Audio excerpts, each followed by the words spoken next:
What's up guys, and welcome to another video. Today I'm going to show you how I created a fully functional YouTube chatbot that allows me to insert a YouTube video URL and then select whatever resolver that I want from a list of resolvers. We're going to talk about this later on. And then start asking questions about it. This is actually 100% free. I'm using inference endpoints which are publicly available from Hugging Face here, and Llama that runs locally, the different LLMs. And the YouTube itself, the way that this actually works is that we are transcripting the video using YouTube's open API, which is also publicly available for free. And then we're transcripting the videos themselves and then using them in order to provide context for our LLMs, which then in turn allows us to actually start asking questions. And this actually works a lot better than I anticipated. So for example, right now we have the YouTube video here. I'm gonna copy the link, then refresh the page so we can start over. And that's we're gonna use the UI here. You can click on process video, it's gonna take a second, and it's gonna let us know that the video was processed so we can start asking questions. We can then go ahead and select an AI resolver. So for now, let's stick with the Hugging Face Mistral.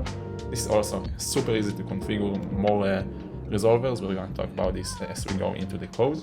And you can go ahead and ask it questions, right? So for example, you can ask, what is this video speaking about, right? So this is going to probably take a few seconds for the Hugging Face model to interpret the data.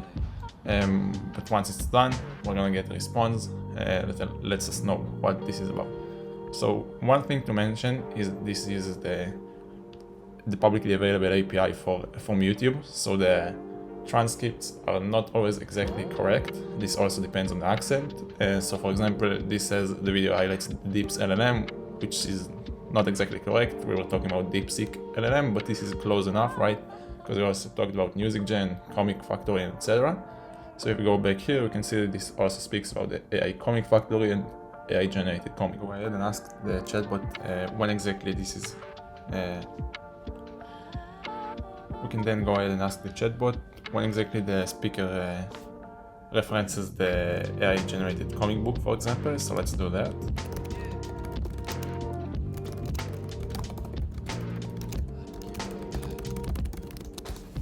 And it's gonna take a couple of seconds for the Hugging Face to process that, and then we're gonna get some kind of response back. So you can see it says that this speaker speaks about it around 0426. So if we go here and then we're gonna select the 0426 second, we can actually see based on transcript, right?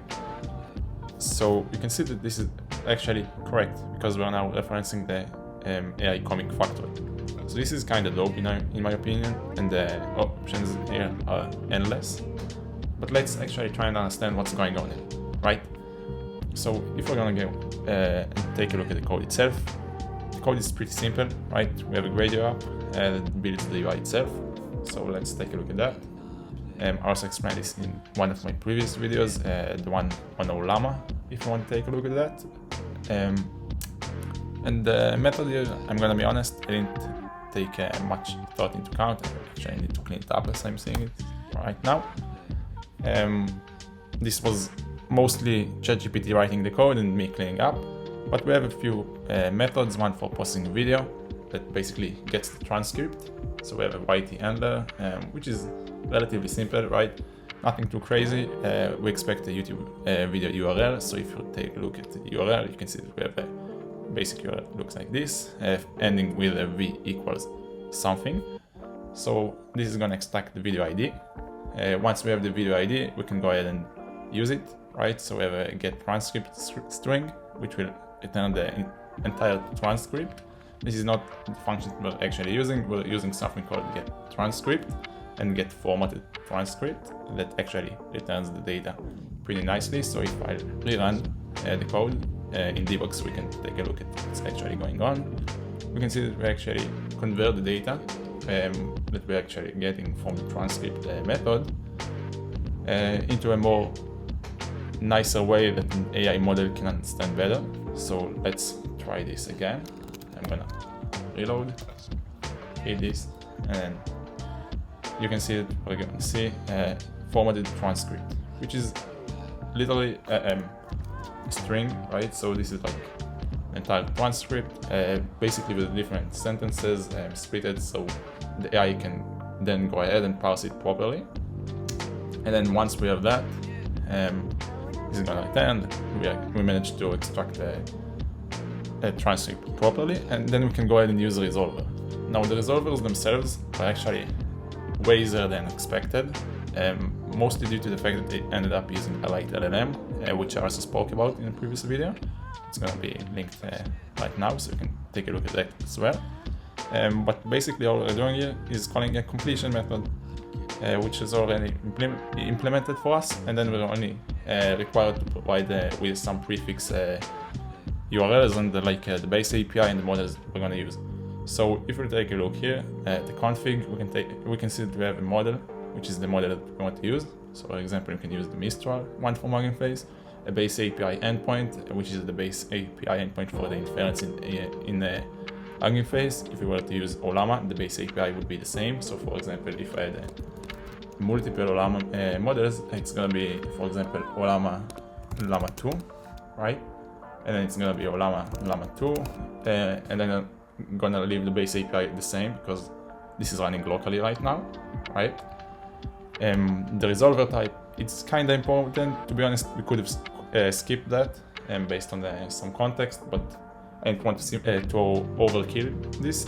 So the resolver type is important so that we can later go ahead and take a look and match the resolver with the proper config. So this is like a bunch of code that does this. I'm gonna go too in depth about it, but we do have a toResolver method here that basically just checks whether the resolver type is Hugging Face or Llama, because these are the two supported types as of right now. And once those are supported, and you can go ahead and create the model, the resolver itself. And as we saw, the resolvers are pretty simple, right? Only calling completion method, which will return the final response. So that pretty much sums it up. The app as of itself, we said we have a process video method, which gets the transcript. We also have a chat with video method called, where we actually pass the context, which is like the transcript itself and the question that the user is asking to the models. And yeah, once we have that, we already have the integration with the API for YouTube to get the transcript. We already have the integration for the models themselves, and then we only need to build the UI itself, which is like a messy function because I really didn't put too much time into it. And all it does is like builds the UI we're seeing right here. The UI could probably be simplified. We also have a clean button, right? So if we were to use this with another video, for example, let's take the Ollama is insane video. It's going to take a couple of seconds to process the video. Let's remove the breakpoint from here. And it's going to let us know the video is processed. We can then go ahead and ask, what is the video about? Right? We're going to get some kind of an answer within a couple of seconds, but we also have a clear button here. So if we want to continue the chat longer than it is, we can just go ahead and clear it. And you can see that this was a different video, but it does indeed transcribe it correctly, because we can see that the answer for the question that we asked is actually correct, right? Solution is only available for macOS and Linux, but there is a Docker package available for Windows user, which is actually insane that it was able to pick it up on the video, because this is something which is super crucial, right? Because without it, Windows users would have thought this was like for all platforms. So this is kind of insane to me. But yeah, once we click the clear button, it's gonna clean it up, and then we can ask different questions. So yeah, that's pretty much it. If you like this kind of stuff, let me know in the comments. If you want me to create different types of AI bots, let me know as well. But yeah, this is kind of insane. It was way easier than anticipated, and it's kind of cool in my opinion. Thanks for watching, and I'll see you in the next one.